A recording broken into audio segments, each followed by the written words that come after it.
Chief Noakes is an outstanding human being. He leads with his heart, and he leads with such astounding grace. You know, it's been incredible working with Chief Noakes because of his dedication, his vision, and most importantly, his guidance. It's been a blessing. I was lucky and fortunate to work with him before he became chief on several projects. So then when he promoted, we made the transition to become a team. One word to describe: an honor. To have a man lead this organization like Chief Noakes, that is every dream of every police department and every officer, to have a guy like Chief Noakes behind them.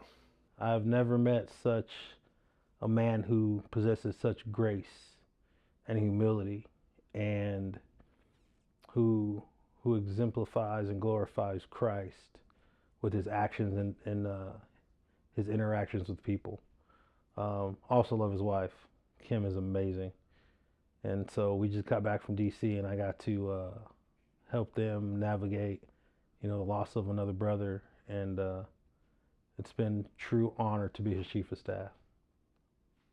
Yeah, it's just kind of like the unknown. You don't know what you're going to get, but we know exactly what we're losing, and we're losing really good leadership. Forward, let's make a move. Unique is what we do.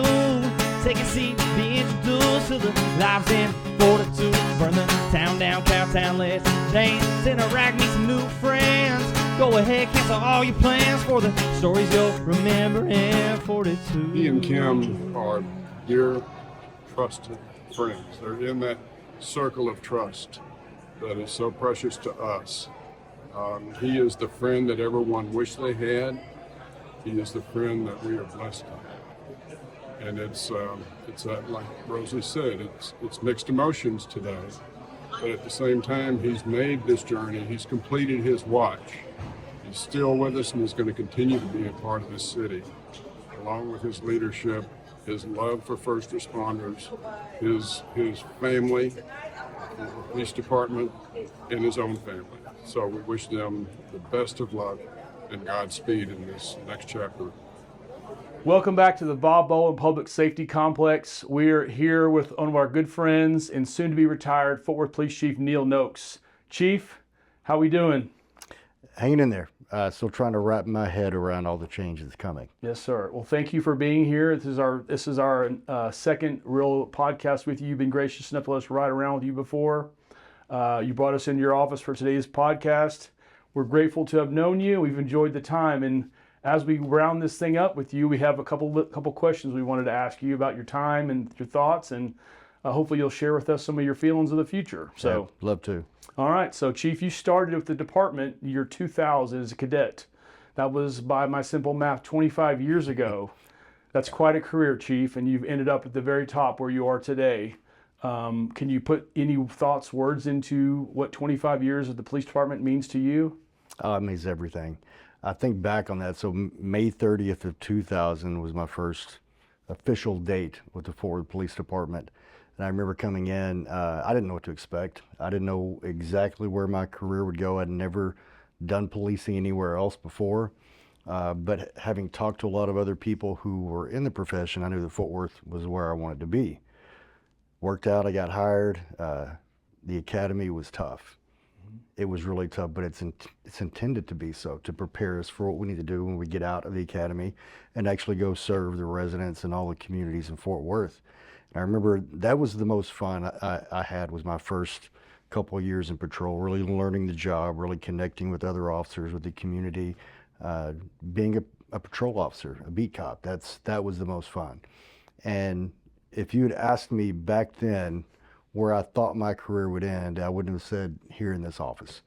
I thought I might promote to sergeant, but that would be as high as I would go because I wanted to stay connected with the officers and our professional staff. I wanted to be out in the community doing the job, didn't want to be stuck behind a desk, yet that's where I found myself for a while now.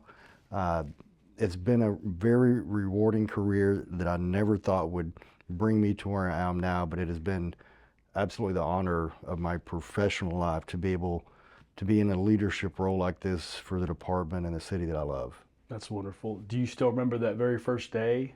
I do. What do you can tell us about that first day? If you I remember the first day. So once you finish the academy, you go into field training. I think at the time it was 3.5 months, 3 different phases, progressively harder phases, and then one phase where you still have a field training officer with you, but you're supposed to do everything on your own.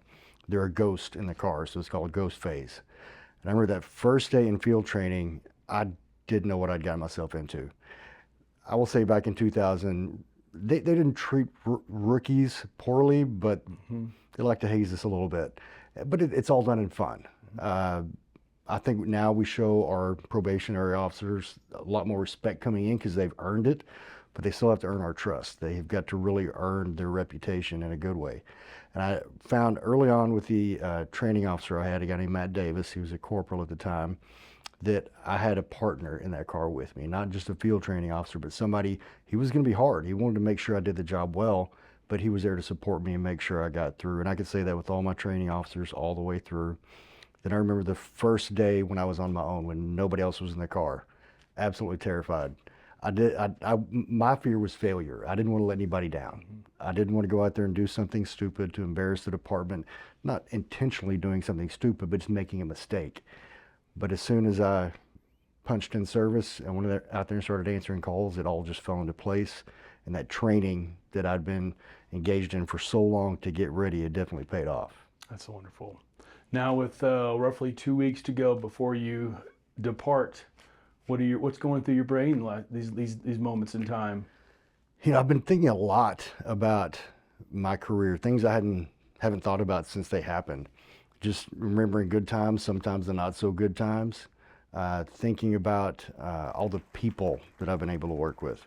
You know, the officers I've been able to go out and answer calls with, work on programs and projects with, the people in the community that have supported us like no other major city in the country. I don't think any other city our size has the kind of consistent community support that we have here in Fort Worth, and it's been because of a lot of work on both sides.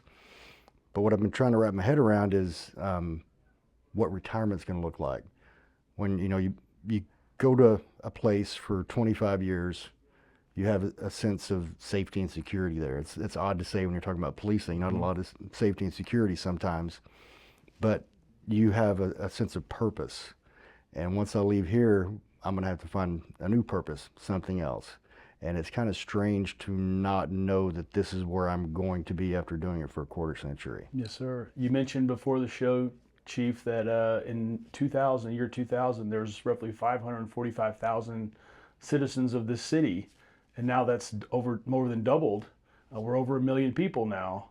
Can you put into some words what the growth of the city has meant in 25 years? Wow. There've been growing pains, let's be honest. When a city grows that fast, it's hard for infrastructure, staffing, those kind of things to keep up. But what I love about this department is no matter what challenges we face, with new neighborhoods, new responsibilities, not enough officers to really even go out and fill up a roll call shift every day, they still find a way to get it done. They would rather be fully staffed. I would rather they would be fully staffed, but my entire career we've been understaffed. We're working now to change that. By 2026, we plan on being fully staffed. But I never have to go home and try to go to sleep wondering if officers are gonna get the job done. They're gonna find a way, they're gonna make sure it happens. I also love the way that our city leaders have been very intentional about the way we grow in Fort Worth. There's a lot of cities that grow too rapidly with too little planning and foresight. A lot of people say Fort Worth is a big city with a small town feel. That's intentional. It doesn't happen by accident. And my prayer is, and I believe this is what will happen, the city will continue to grow this way so that we keep the Fort Worth touch. We don't just become another big major 1 million plus resident city. We remain Fort Worth. We just continue to get bigger and bigger. And if not for that intentional planning by our city leaders, and I'll say if not for the police officers of the Fort Worth Police Department who do everything they can to keep this city safe, we wouldn't be growing like this. Yes, sir. One of the biggest indicators of whether people want to move to an area or not is whether they feel safe. And if not for the work of the officers, every single day, around the clock, people would not be able to feel safe in this city. Right. How has police work changed since the year 2000 to now? How much, obviously technology I'm sure plays a large role in that, but can you speak to how police work has changed in 25 years? You hit on one of the biggest ones is technology. It's helped us to be more precise in what we do. We are able to oftentimes stop crimes or witness a crime in progress to make that arrest quickly, track people down more efficiently. Officers oftentimes know what they're approaching before they even arrive, which makes them safer so they can make our residents safer. Technology has been a complete game changer, there's no question, but I don't care how good the technology is if you don't have the right people working with that technology, doing it in an ethical way, doing it in a responsible way, and still they got to work their butts off to get the job done. Our real-time crime center and our fusion center, those officers do some of the most incredible work I've seen because of the way they're able to take technology, harness it in such a way that they provide real-time data to our officers out there in the streets to actually do the job safer and more efficiently. Aside from technology, the professionalism of policing has shot through the roof. Not that officers, when I got hired or even decades before, I'm not saying they were unethical or unprofessional, but the standard's higher. We're expected to do more. We're expected to hold ourselves accountable more. We're expected to be more transparent about things. The professionalism has definitely improved, but I'd also say the compassion. I'm seeing people who come in, and you'll never find more courageous people. They face some of the most dangerous situations you can imagine, but they can be compassionate as well. And when you combine that professionalism with that compassion, with a true servant's heart, that's when you see any organization, any field of work change, and officers here in Fort Worth PD are doing that. Yes, sir. You mentioned earlier, Neil, that you've had many memorable moments throughout your career, and many tough ones. The tough ones, I think many of the public people get to share it with you because it's published and put out there for us to see. When obviously an officer loses his life, no doubt that's extremely tough on you and the department. Before we talk about the bad ones, or some of the bad ones, can you reflect on some of the most things you're proud of and most memorable moments throughout your career?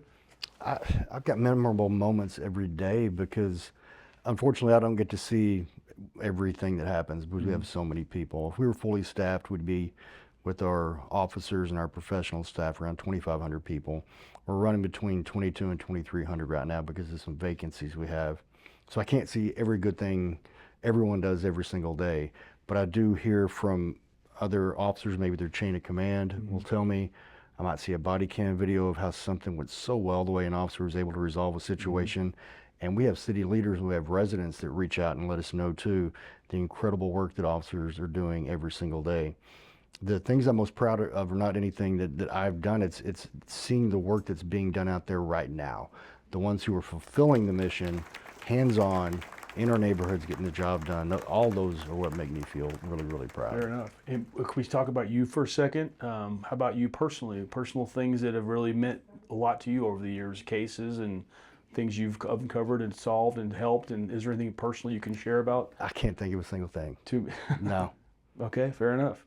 All right. Well, the bad ones, obviously, we talked about. Those are usually, blasted in our faces with the news and all that. And you've lost, obviously, some people that you care deeply about, and we don't have to go into that. But the bad ones that people like you have to deal with, Chief, how has that impacted your life, and how will it continue to? If I may be so bold and ask. Oh, absolutely. It's a really important question, and here's something I'm very proud of. As a profession, policing, we've finally started to recognize the damage this job does mentally and emotionally. We have ignored it forever. I know when I was first hired, you go to a call and maybe there's a baby that's deceased on scene, and you're expected to just suck it up and move to the next call. We don't cry, we don't sit and think about things. We just get the job done, we move on. And eventually that compounds over years, whether it's one specific incident or if it's multiple instances over a career. Eventually a person can break because they see all this over and over again. One of the things I've told officers at a funeral recently, we used to say there's no crying in policing. I say there's no crying alone in policing. You can cry, just don't do it alone if you can help it. Yes, sir. Have somebody there with you to help out. And seeing the things that we see on top of our own personal trauma we deal with in our lives, but as officers, that vicarious trauma, that exposure to other people's trauma that we kind of take on ourselves, that's a burden that we've always tried to carry individually ourselves. Mm-hmm. And that's why we see the rates of suicide, depression, divorce, substance abuse, year after year after year. They're completely unacceptable. Read some statistics the other day. Heart disease is the #1 killer of officers. And officers normally have heart attacks. It was like a decade or a decade and a half younger than the general population. They die like a decade to a decade and a half younger than the general population. And a lot of it has to do with the fact that we're taking all this on and never doing anything with it. That's changing. We've really invested a great deal in that in Fort Worth. For one, with our wellness unit that we started about a year and a half ago, where we have officers dedicated to nothing but the wellness of our officers and their families. And we're also partnered with the fire department on this.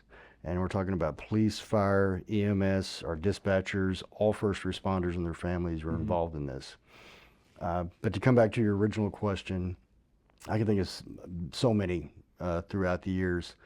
Some in the early 2000s, we had several people, most children, who died in the water gardens downtown.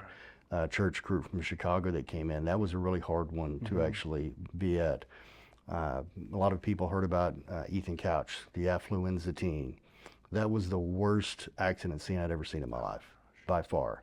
It was as if a bomb went off with all these innocent people in the area, just trying to help a young lady with a flat tire. And I worked as a traffic investigator for, I don't know, 2-3 years. And part of what we did, we reverse engineered and reconstructed accident scenes. And normally they were fatality accident scenes. And through my time in patrol and as called it TIU, Traffic Investigations Unit, a TIU detective, I don't know how many fatality accident scenes I had been on. All of them tragic, some of them involving children, some just, it looked like a war zone. But that's one of the ones with Ethan Couch, that affluenza teen incident that really sticks with me. You know, I think about what happened with the Tatiana Jefferson and the fallout and our relationship with the community during all of that. I remember the fallout during, after George Floyd was murdered. I mean, dealing with COVID was stressful on the entire world, not just us, but it hit us too. And it was kind of crazy because I remember that. And I remember just days after becoming chief, we had that terrible winter storm in Texas. I can't remember the count statewide, but I think it was well over 100 people died because the grid went down. Then we had the section of the freeway that iced over, and we had 6 people killed in a 135 car pileup. Just one thing after the other, bam, bam, bam, they just kept coming. But every time I went out there to any of these scenes, officers were doing their jobs. As tragic and sickening as it is to even be on these scenes, the sights, the sounds, the smells, it's hard to take in, but they got the job done. So what we have to do, meaning people in positions like the one I'm in for a little bit longer, we've got to make sure we're doing everything we can to take care of them, not just on the back end after these happen, but do the best we can to prepare them for it so they'll recognize signs of trauma, of post-traumatic stress, of dealing with moral injury. If we don't train them as well there as we do in everything else, then we're failing our jobs. Yes, sir. The people that know you well know how humble you are, a human being you are. Frankly, one of the best parts about you, Chief, is your humility. It's a wonderful thing. Surely this job entails a lot of pressure. You've mentioned a whole bunch of things. Could you describe to us what it feels like to have that kind of pressure or that kind of weight on your shoulders? Is it something you can speak to in words? I wish I could. And then how do you personally, if you can, how do you offset all that pressure and let it go? I mean, is there something you do special that helps you keep your wits about you? Because you've seen, like you said, you've seen enough of it. I don't know how to put it in words. The only other people that I talk with who really seem to understand are other chiefs or people who have been chiefs. Don't get me wrong, I'm not complaining. It has been an absolute privilege to have this position. But yeah, the pressure is constant, 24/7, 365. And there are times when it is absolutely oppressive. You just feel like you could break under the weight. Anytime anything goes wrong in the department, it's my responsibility. Everything is my responsibility in this department. and we're a big department. When officers are injured in the line of duty, when they have family members who are ill or pass away, we have officers killed in the line of duty. I don't know how to describe that pressure in words. And really the entire department felt that, but I feel sometimes like I'm trying to help them carry their burden or their load, and that just adds on to but that's my job, that's what I do. Sure. So what I've tried to do, there's a quote by Lou Holtz, he says, it's not the load that breaks you down, it's the way you carry it. So what I've tried to do is share that as much as I can. And usually that's with friends, going out and grabbing a bite, just talking about something other than work. Yes, sir. My family has been huge. Kim, she's been my barometer when it comes to pressure. She can let me know, hey, I think it's about time. You need to take some time. You need to do something. He said, I think you're about to break. The pressure's really starting to affect you, because I try to pretend it doesn't, and that's not healthy either. I need to acknowledge that myself, and she's the one that makes sure that I do. My faith is big for me, something that I really turn to frequently, because that helps keep me grounded, helps keep me humble, but also reminds me sometimes that as much as I may want to think so, I'm not really the one in control, God is, but I try to put my faith in Him with all things that happen. And then just from like a physical standpoint, things to do, trying to work out, go for a run. If it's just get up and go for a walk in nature, just get away from it for a while, try to clear my head. I try to be as intentional as I can to take care of myself physically, so that I can have, a long career, which I have. Then I can focus on my mental and emotional health as well, which really should be first, because it is so critical. So it's a lot of self-care is involved, and I always tell officers, self-care is not selfish. It's absolutely essential, because if we individually aren't taking care of ourselves and one another, we're not going to be able to take care of everyone else. And the problem is I found myself not following my own advice at times. Enter Kim again, and she would remind me and make sure I was on that track. Is she excited about this new path, or in your future, this retirement? Is it happy times for her, I'm assuming? You know, it's funny because we really feel, I think, very similar here. Part of it's, it's very exciting. This is a new chapter. This is going to be a new adventure for us. But we have very mixed emotions about it. At the same time, it will be sad because she's at everything. She's at graduations, promotion ceremonies, funerals. She was with us in Washington, D.C. last week when we had Billy Randolph's name was added to the wall in D.C. And she is part of the family here. So it's not just like I am leaving my Fort Worth PD family. It's ours. And so she's feeling the happiness, yes, because she's going to have a lot of stress off of her shoulders. But she's also feeling sad because she's going to miss the people, just like I do. Yes, indeed. Well, I liken you to a professional athlete. You know, they start in high school and they work their way up to the pros. One day they have to hang up the cleats or whatever respective sport they're in. It kind of feels the same. I know what you're going to say, but you're doing that next plane of life like those professional athletes do. And let's be honest, you look like you've kept yourself together pretty good all these years. You're not like the movie police chiefs we see, the big old guys, with a little bit heavier guys with the beards or whatever the movies show us. But you've taken pretty good care of yourself, it looks like, which I think is fantastic. Well, one thing I've always tried to do is not ask officers to do anything I wouldn't do myself, and I try to tell them to stay healthy and stay active and take care of their bodies. Because same article I was reading the other day about health statistics of officers say the average officer is dead within 18 months of retirement.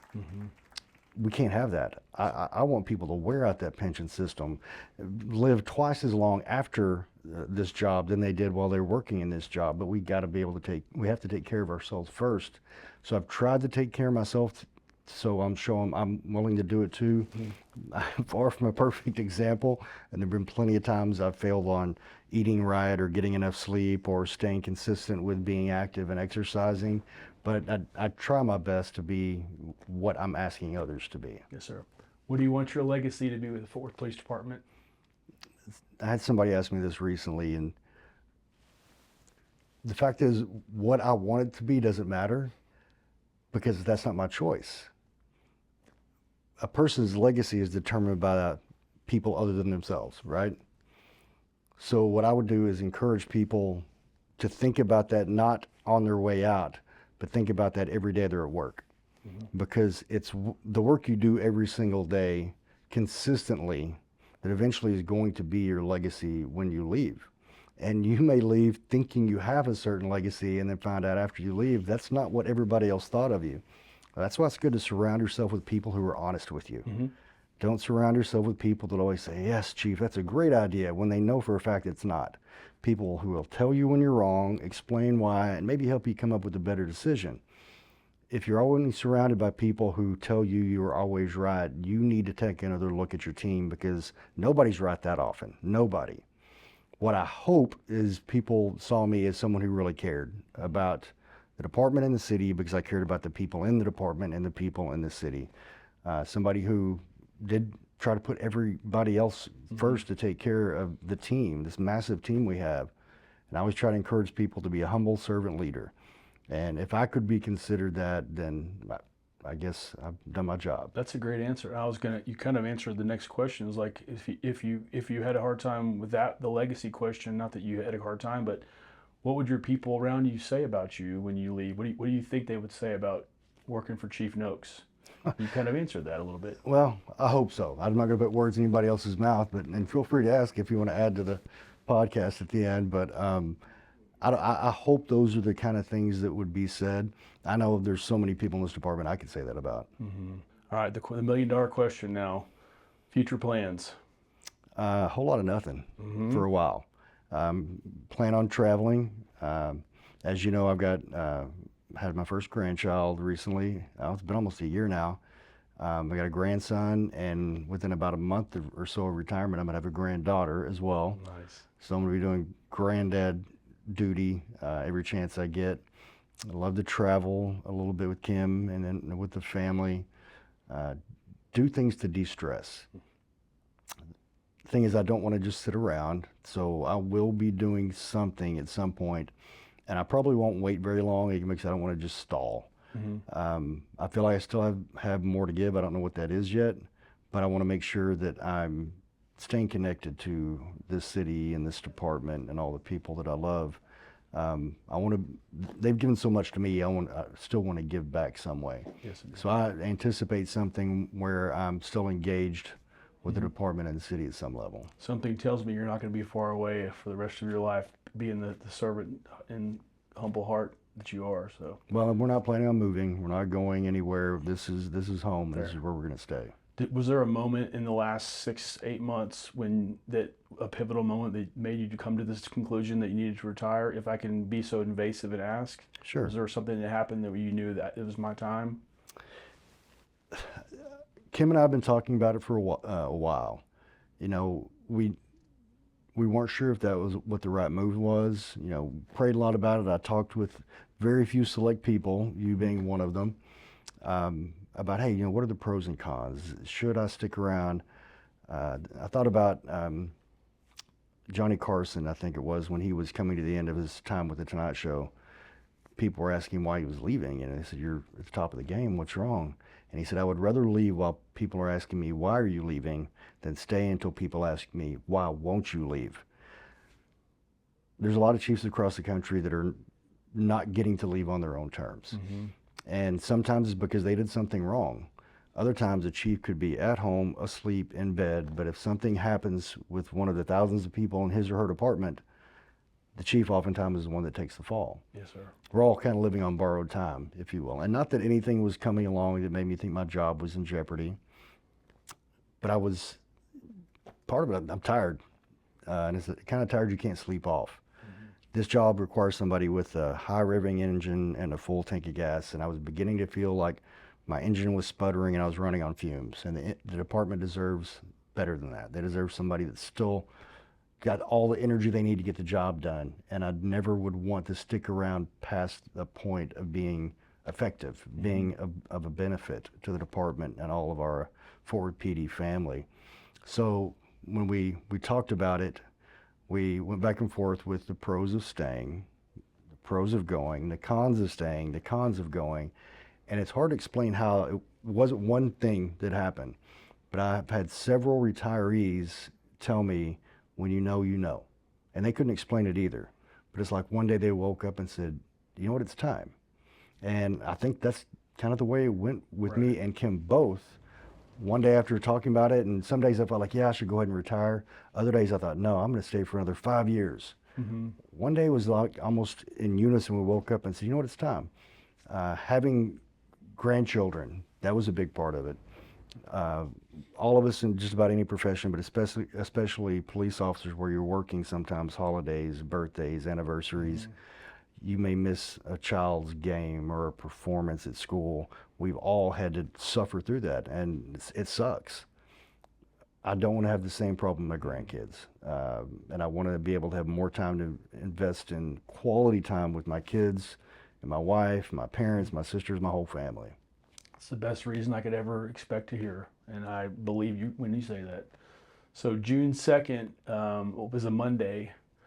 When you wake up June 2nd, I mean, we've already kind of covered this, but I just have to ask, June 2nd, you're going to wake up, not coming here. What is that going to feel like? What are you going to do? Maybe not wake up for a little bit, sleep until noon. I don't know. I've been asking myself the same question, and I don't know what that's going to feel like. It will be weird.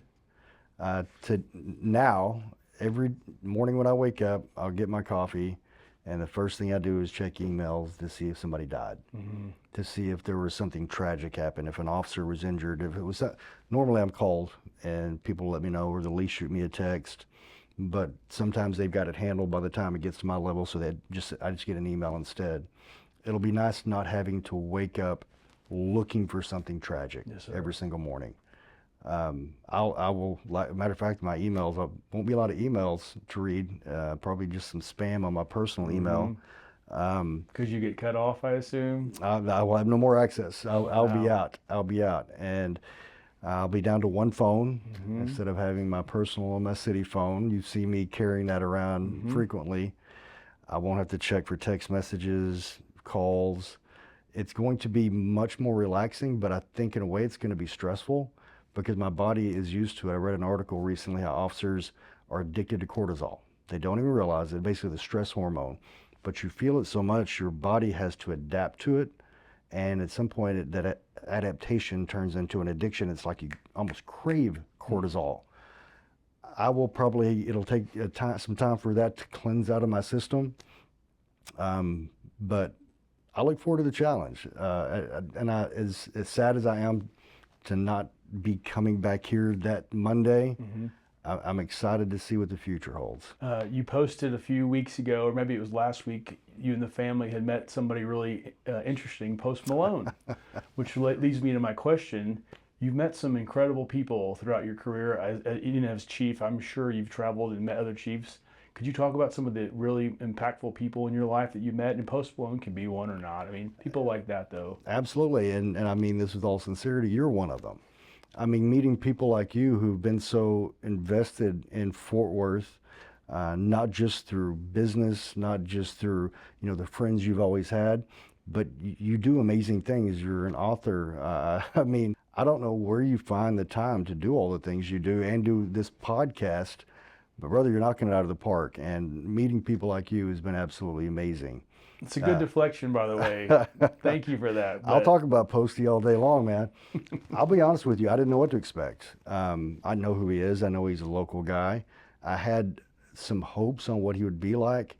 I mean, seeing him work the drive-through at Chicken E or somewhere where he used to work when he was growing up, seeing what he did for his high school band, I think it was Grapevine High School, got to play out in the parking lot or somewhere, some pre-concert party.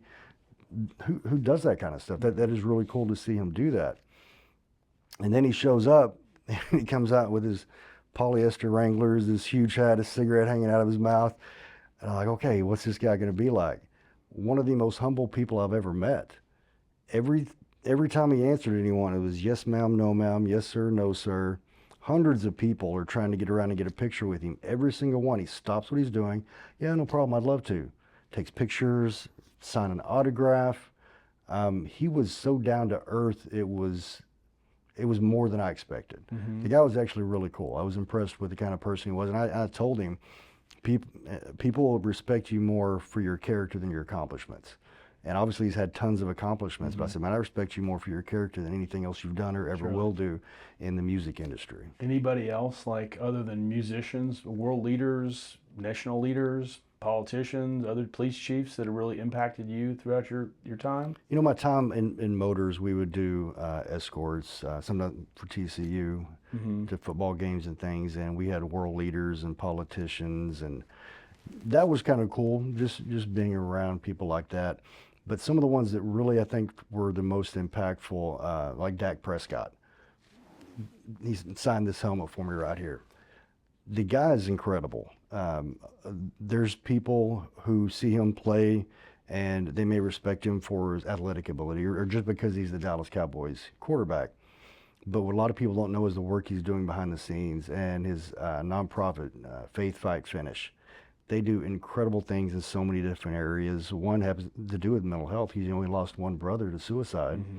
He's all about cancer research. He lost his mother to cancer. He's all about helping people who are in difficult situations. And the one that got me connected with Dak, he wants to improve police community relations, especially when it comes to youth. And when during the defund the police movement post George Floyd, a lot of players were kneeling. He was one of the few who didn't. But instead of just doing something on the field to show where he stood, he said, I'm going to dedicate $1 million to it. Oh, wow. And I'm going to invest in training. I'm going to invest in opportunities for the youth and police to come together. I respect that a lot more. He was actually putting his money where his mouth was, literally. And seeing the way he has done so much to help out kids, to help out police officers, I've really been impacted by the amazing work he's done. Yes, sir. Your thoughts on the next chief? I know there's an interim chief currently, but the next chief, what does this person look like in your mind? So the interim chief is my executive assistant chief, so basically the number 2 in command, Rob Aldridge. He'll be taking over as interim. As you know, there's an exhaustive national search going on right now, and I anticipate a ton of people putting for this job. Because anybody who's looking for a big city to work in as chief, they're not going to find better than Fort Worth. Please understand, I'm not leaving because I'm not happy, because I don't have support from the community or department or city leaders. We've got that more than any other major city in the country. What I need is somebody who comes in and recognizes that, what a gift this department is to a chief. But first and foremost, they've got to take care of the people. If they are focused more on themselves than they are on our officers, our professional staff, our volunteers, the residents that we serve, they will ultimately fail. There's no question about it. If it's someone who comes in with a me attitude, this is not the place to be. This won't work out. We need somebody who will continue to focus on violent crime, someone who will continue to focus on wellness in our department, supporting the wellness unit, supporting the R3 program we have, Respond, Restore, Resolve, with the American Warrior Association, which was just recognized in Austin by our lawmakers. Both House, Senate, and the governor all recognized that and declared May 14th Memorial Injury Day. A lot of great work being done there. That has to continue. We need somebody who can be innovative and continue to leverage technology the best we possibly can, not only to prevent crime, to arrest perpetrators of crime, but to keep our officers safer when they're out there doing it. And in Fort Worth, if you aren't community minded, you will also fail. There's an expectation to not just talk about community policing, but actually practice community policing. And not just the department, the chief, him or herself, needs to be out in the community, at schools, our houses of worship, at neighborhood association meetings. And the fact of the matter is, you cannot make all of them. There's too many. That's where the executive staff and other members of the department help by attending some for the chief. But the chief's got to be doing his or her part, being out there in the community as much as possible. Yes, sir. May 30th is your official last day of work? Yes, probably so. Is it a simple, I mean, it's nothing simple with what you're doing, but are we remembering the movies? Are you turning in your badge and your gun just like they do in the movies? Is that a process? Is it that just kind of turn it in to somebody and walk out the door? Is there more to it than that? There's a lot more to it. I'll be honest, I didn't realize how much there is to it. Right. A lot of paperwork. Everything's got to be done the right way, especially when you're talking about turning in all the gear, getting your retirement, any benefits, health insurance set up. It's actually quite an extensive process, but it needs to be, I guess, just to make sure everything is done accurately, things are documented properly, make sure all the equipment gets back where it's supposed to go. So no, it's not as easy as someone walking in the chief's office with their badge and gun, sitting down and just walking away. I wish it was, but it takes a little more than that. And you look pretty damn good in a uniform, Chief, I gotta say. I'm gonna miss seeing you wear this because whenever we met for coffee or whatever it was, it's always kind of fun when you show up dressed like this. It kind of makes everybody else feel kind of cool to be hanging out with the Chief. So I've enjoyed the time. I can't do anything with this or this, J-Dub, so I got to work on what I can. Right. Well, Chief, man, I've enjoyed the time. You're as gracious as always. You're an exceptional leader. A lot of people agree with me.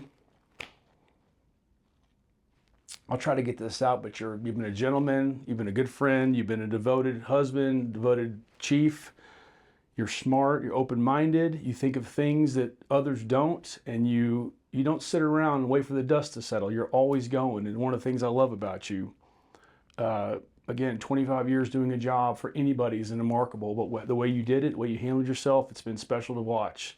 I've only known you for, not the entirety of your career, but I've enjoyed being your friend, and I've enjoyed watching you work. And luckily, the media is pretty good to you. Sometimes they dig on you, but those of us who know you know that that's not really what drives you and who you are. So I've enjoyed being your friend and enjoyed the time today, Chief. So thank you for your years of service, and I wish you well in the future. Love you, brother. You as well. And there you have it. Police Chief Neil Noakes. Final podcast from FORTitude. We want to thank the Chief and everybody else. Before we go, Chief, our camera guy has got a couple of parking warrants he wanted to ask you about. I don't know if it's the right timing and all with the time running out, but he wants to have a little word with you before we leave. That's funny. I wanted to have a word with him too. Oh, good, yes. Thank you guys for watching, and thank you for Chief Noakes for your years of service. Until next time. Amazing, honorable, and a fun time. Noakes is more than just a chief to me.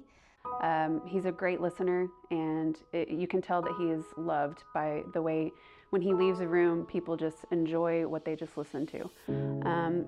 There's a big outpouring of support with him leaving, and this isn't the first police department I've worked at in my role as strategic communications, and I can tell you the outreach that we've received to get on his calendar to talk to him, it's immense, and I think that just speaks to the type of person that he is and how loved he is. He's going to be tremendously missed. He impacted my life just because of the vision that he has, the strength that he leads by. He walks right beside you, and this is not where you come up with some kind of cliche. This is a life experience that many of us have walked down this path because he stood right beside us in our easy times and in our hard times. And we all know those easy times because we were laughing, and we all know those hard times because we were just short of tears and wondering how we were going to get by it. And the reason we were able to get by it, because of Chief Noakes. When he looks away to think of an answer and he winks at you, and he just lets you know, I got this. It's kind of a hard thing to have as an officer, to have that caring, kind of nurturing side to you when you're in such a powerful position. He really makes you feel like he knows you and he really cares about you, even though he doesn't see you all the time. Just literally seeing him really does make your day. Well, I remember the 20-year anniversary of 9/11. We flew down to New York City, and we flew in 75 survivors of 9/11 to honor their sacrifice that they endured 20 years ago. So to have the chief lead that forefront, to bring those 9/11 survivors here in Fort Worth, Texas, 1,300 plus miles away, to honor their service and their legacy, says a lot about his leadership, and that what he says, he means what he says and says what he means. I think one of my favorite memories, it just kind of happened. So not to make it about me, but I got engaged in April, and I invited him and his wife to our engagement party, which is at the end of this month.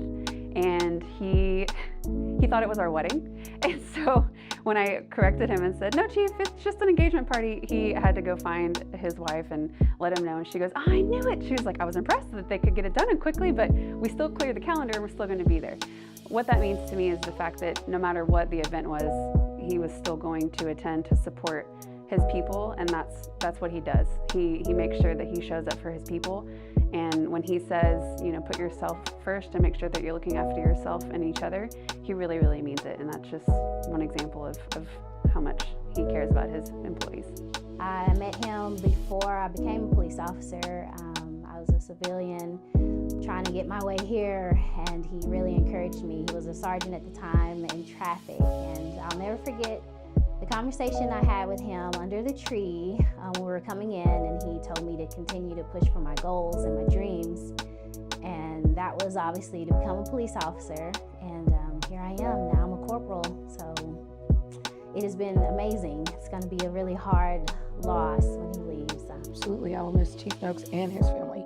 When you have this position, you have the privilege of working with the chief and their family. So yes, I will miss him and Miss Noakes. Thank you so much for personally impacting my life and my family as well. You've extended your love and your compassion outside of this department, all the way infecting my wife and my 2 kids. Thank you, Chief Noakes. Love you. There's no words to describe it.